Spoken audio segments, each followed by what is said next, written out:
Yeah, praise the Lord, my brothers and my sisters.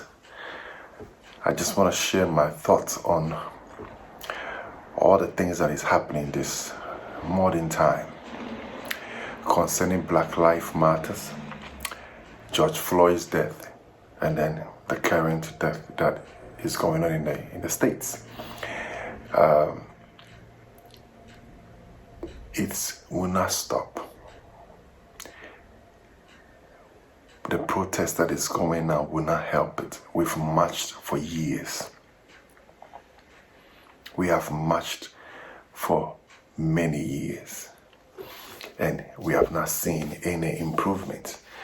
Even if they jail the policemen, but are you willing to take that risk to be in a place where you've overstayed your welcome? You've overstayed your welcome. Let me tell you.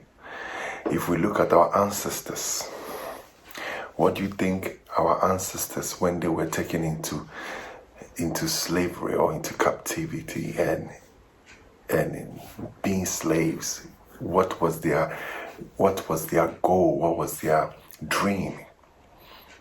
They wouldn't say, I have a dream that I'm going to be walking and sitting and black and white will be equal. That dream of Malcolm X has been fulfilled. But their dream was to go back home. Their dream was to be set free so that they can return to their home and build their families and build what they can call home. I want you to understand that all the pressure we are putting on the whites is rather going to create more hatred. To be honest, the way we are demanding is made them fed up. They are fed up. The ones that are out there saying that, we support the blacks, and most of them, they are doing it for their benefits because they benefit from you. But you see, what God is expecting from us and what our ancestors are expecting from us is for us to rise and do something with our lives. We are the minority in the States.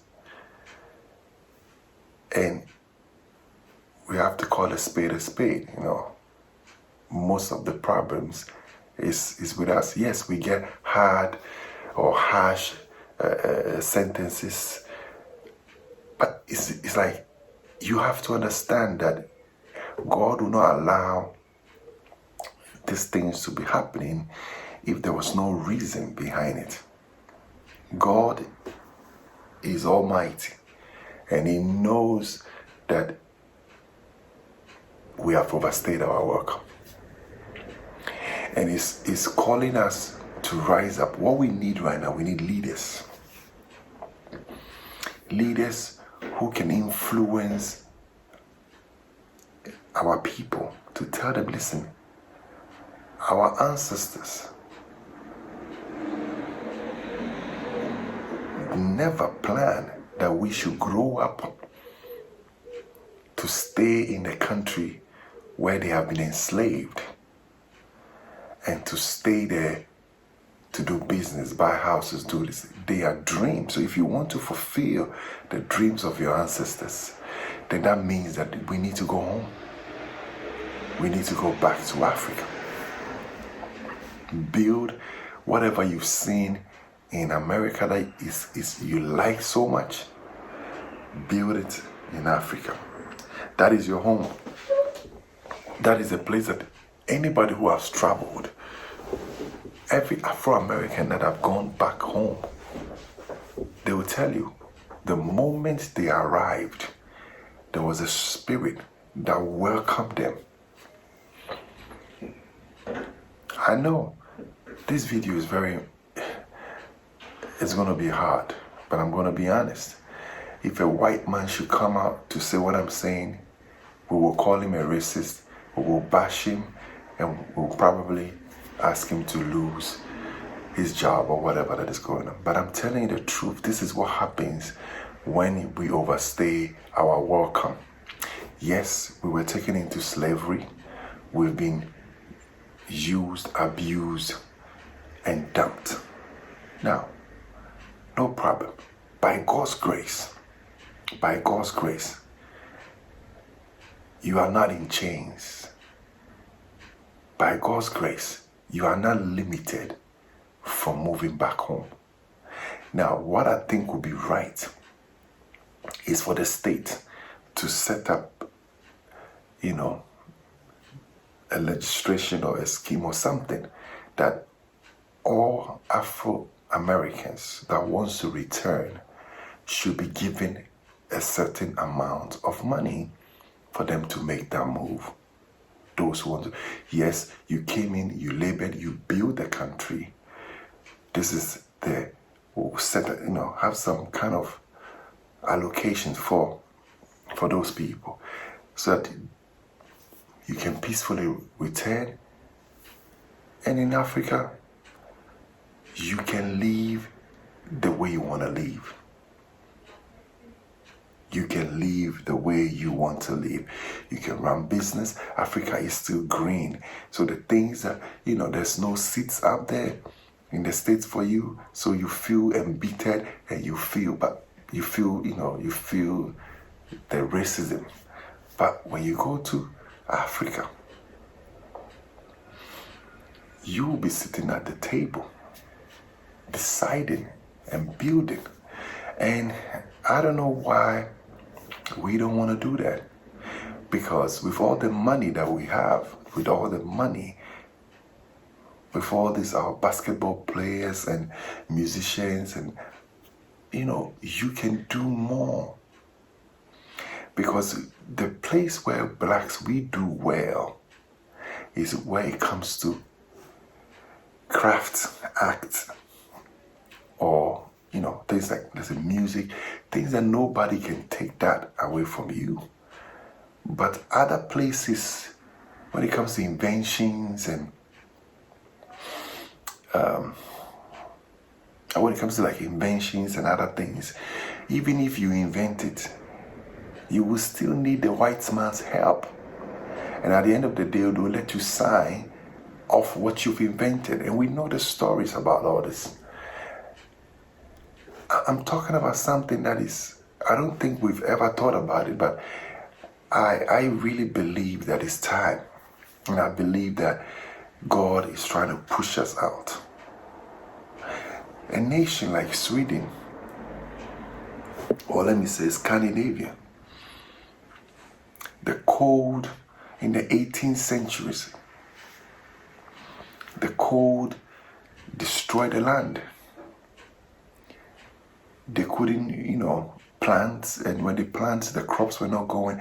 They became poorer than Africa.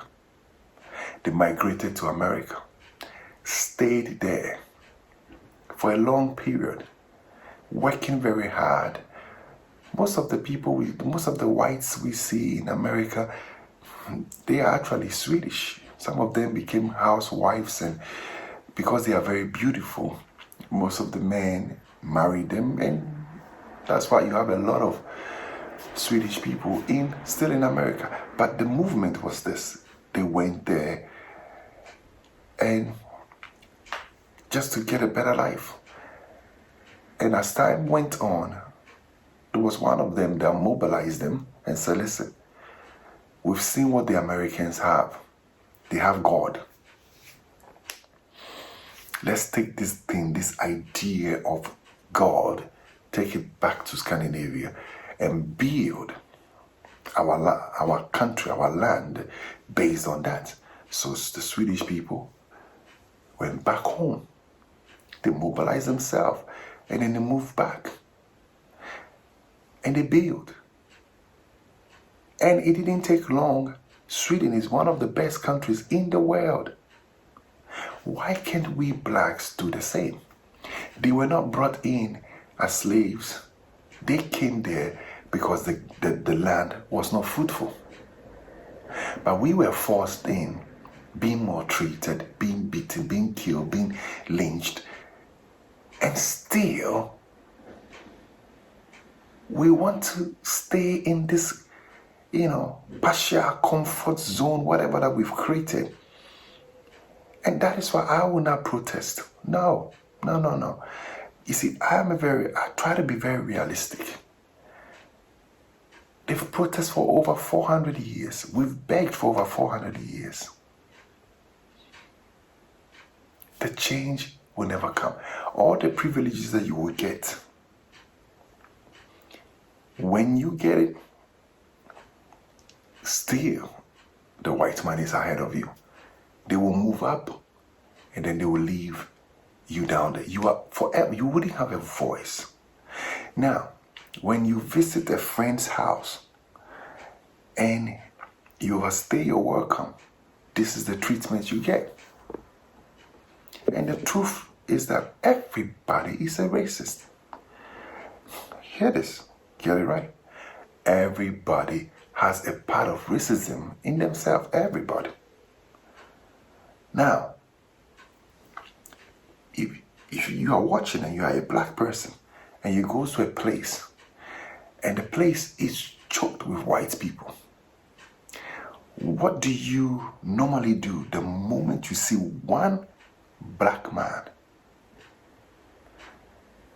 Automatically, you are drawn by that person and you give greetings and eye signals.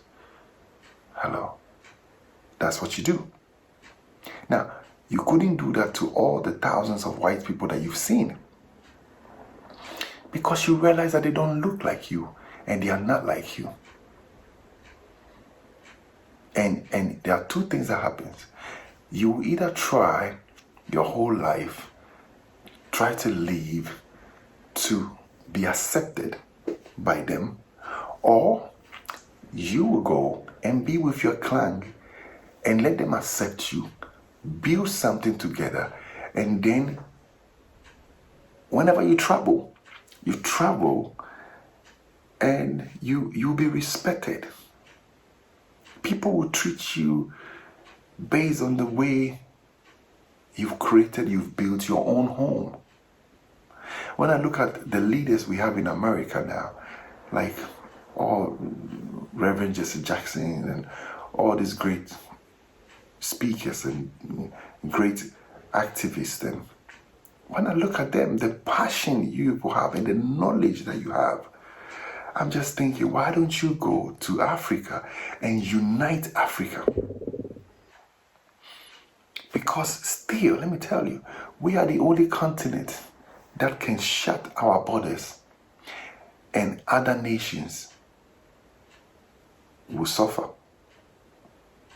And we wouldn't need anything from outside. I'm telling you. We are the only continent. We will have food. We have everything. So why leave all this wealth in Africa and come and be begging for handouts and walking on the same streets where our fathers has been lynched, our mothers has been raped, and trying to say that things are going to get better and that one day they're going to like us, or one day we are going to be accepted, and one day they will not see your color anymore. It's a dream that none of the leaders, both Malcolm X and Martin Luther King, none of them have ever mentioned that there's going to be a time that there will be equality. Or maybe they did. But even if they did, right now, they be in heaven, they will tell you what I'm telling you, that it will never happen.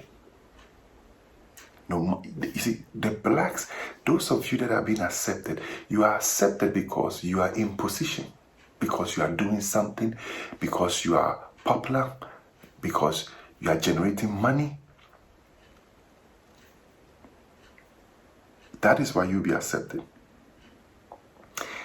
When you are successful, the white man don't see your color. What he sees is a person who is popular, that everybody wants to be with. So it's a privilege. Now it becomes a privilege to know to know Jay-Z. It's a privilege to know Beyonce. It's a privilege to know,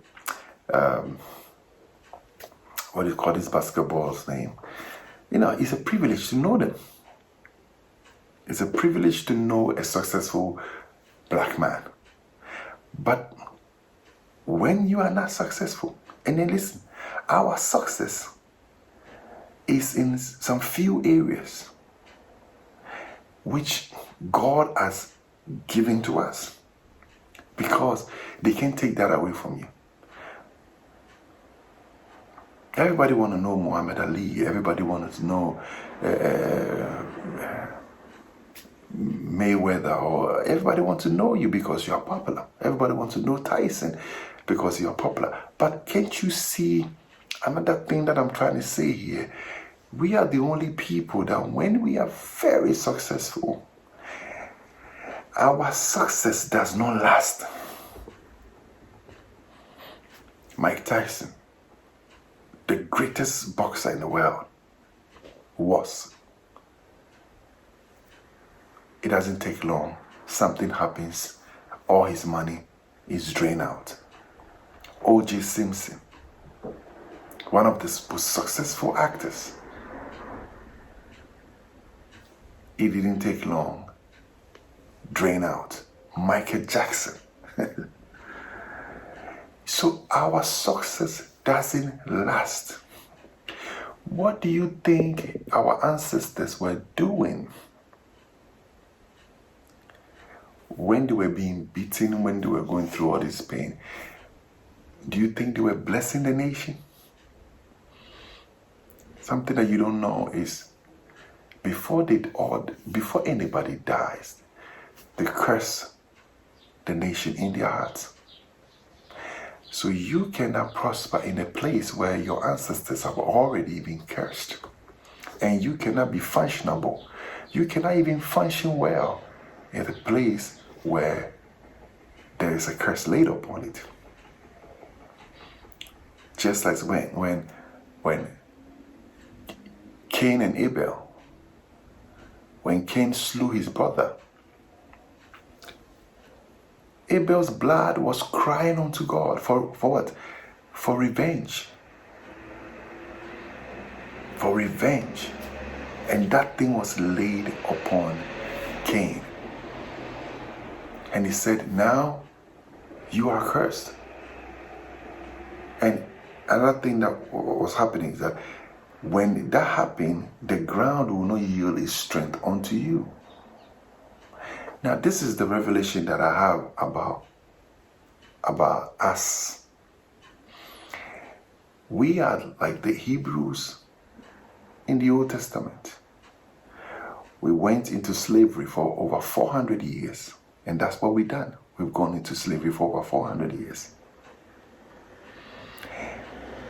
When it's time for you to leave, the taskmasters becomes aggressive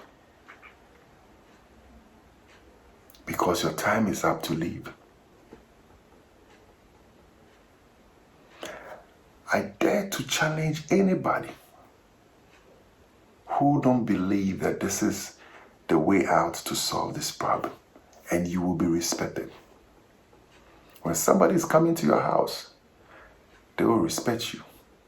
If we don't make this move to Africa to go and unite Africa, the same thing that you are facing, the same problems that we are going through in the States, in the UK, the same thing is going to be happening even in Africa, because it has already started. I call it systematic colonization. They've colonized Africans, the leaders. They've brainwashed them. They've corrupted them.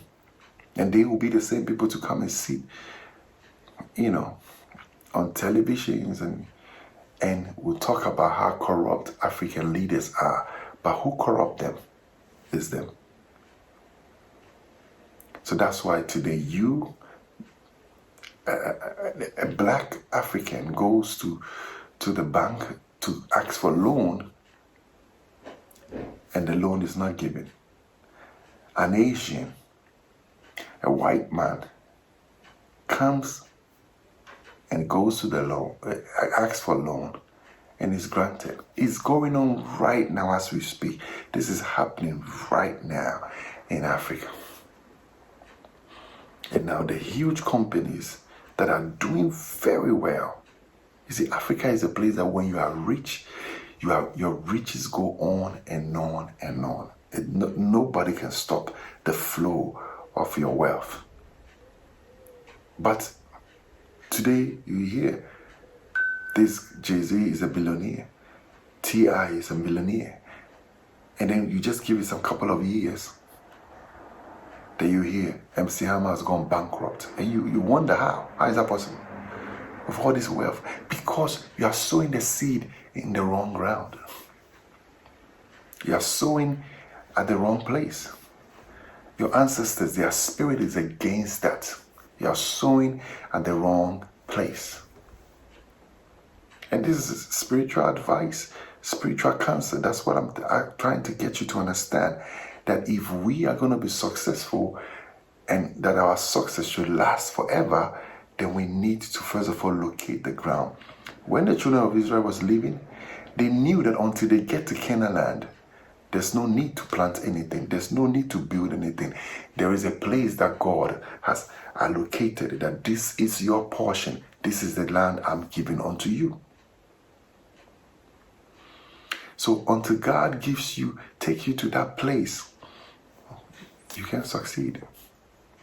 So I'm praying for this awakening. I'm praying for this revelation to come to our spirit. That we will wake up one day and realize that what at all is keeping you in the States? Your friends. And that is why I'm saying we have to do like the way the Swedish people did. They came together. Let's all of us go. But those of you who are married, who, to Americans and you have children there, or, whatever, you choose. Voluntarily, do you want to go back or you want to stay? Do you want us to go back and build our own country? And they've done it. And it's one of the most successful countries in the world. We need to stop complaining and get ourselves together and go. We need to stop complaining, get ourselves together, and go home. I don't want to see any leaders and, what is it? They're going to give some of us some position in the White House or what? We had a black president. After Obama, I knew that this revelation that God has given me is true, because Obama didn't do anything for black people. Even Trump, that the media is getting us to hate so much, has done more for black people than Obama. So I don't know why we cannot just get up and put ourselves together, take all the money that we, by God's grace, we've earned, and move on. I was so happy when I saw Ludacris in Ghana. I was so happy when I saw Steve Harvey in Ghana. So I believe that maybe Steve Harvey, Ludacris, all these people who have been working with the white people can tell you that they are now beginning to see what I'm saying. Because Steve Harvey was very high, and look at the problems he had with these people. These people will never let you rise above them, and that is a period. Even your ancestors who don't want you to rise above them. So why are we struggling? Why are we trying to do the undone, the things that cannot be done? So put yourself together. Take your bags. Now the country is green. Africa is green. We need leaders who can come and unite us. Let us become the United States of Africa. And you see, within a short time, we'll be the most blessed continent in the world. We are already the most blessed continent in the world. But this systematic colonization and corruption has made us that we cannot even dig our own gold. Every contract is given outside. We can mobilize ourselves, move down there, go through every contract and break all these contracts and stand on our feet and say, listen, you've stolen enough. We are going to do it. I hope you get what I'm saying. So, Reverend Jesse Jackson and Minister Farrakhan and all, let's stop the hatred, the spreading of the hatred and the expectation that something evil is going to happen to pay them. But no. What happens to Egypt after the children of Israel left? If you know your word of God, you will know what happened. And God is waiting for you to move. You got to move and build your own home where you are accepted, where nobody will maltreat you, nobody will, you can build your children's life, give them a future. I'm believing God that I will see this in my days, where all the blacks in America, in UK, comes together and say, we are going home to build our own country, to build our own continent and unite us. Kwame Nkrumah wanted to do it. They killed him because they didn't understand the vision. And he was standing alone.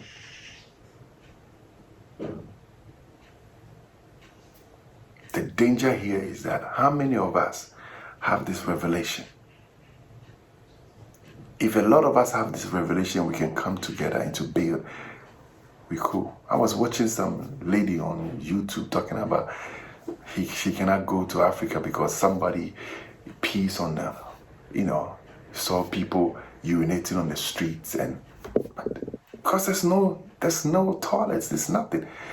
So are you going to stay here? This country has been built. Some people make the same decision and built it, and you are here enjoying it, and you are being treated as a second hand, and it's only losers that think like this. You need to wake up and say, let me go and fix my own. Yes, Britain is good. Yes, America is good. Sweden is good. Europe is good. But let me go and fix my Africa. Can't I just do the same? You can.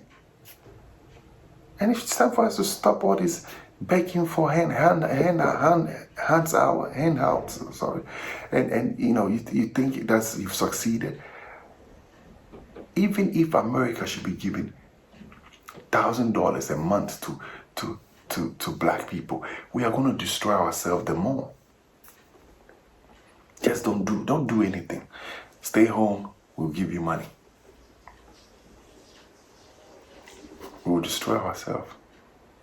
It's not going to help you. When you are not productive, God hates unproductivity. See, the moment we get to Africa and you see the possibilities, the thing is very huge. Opportunities everywhere. Akon is saying this thing to people, but you are not taking him seriously. Because you see, he's originally from Africa, so he can think that way. No, we are all from Africa. And then another thing that we need to realize, that even between blacks, there's racism. If an Afro-American meets an African, he looks down on him. The Afro-American thinks that he's better than African, the African guy. So you say, oh, that guy is from Africa. Okay, and you are not from Africa. Because you see, you are trying so hard to become something that you are not. You are trying very hard to become something that you are not. And once a while, God will let somebody put you in your right seat. And then you become disappointed. But in Africa, the poorest guy don't know what depression is because he's happy. That is his zone. That is where God wants him to be. I get what I'm saying. When you are at the right place, all these demons of depression, anxiety, it will leave you alone. There's people in Africa, if you ask them what is depression, they say, I don't know what that is. They are constantly happy. they sit, they chat. You see, that is how God has created us. And that is where God has allocated for us that we should be. And the moment we say we don't want to be there, we want to go elsewhere, that is when we start facing all this trouble. Any activist, anyone on the street protesting, I like your zeal, I like the energy. Let's put it together. Let's go and build Africa. Thank you for watching. God bless you.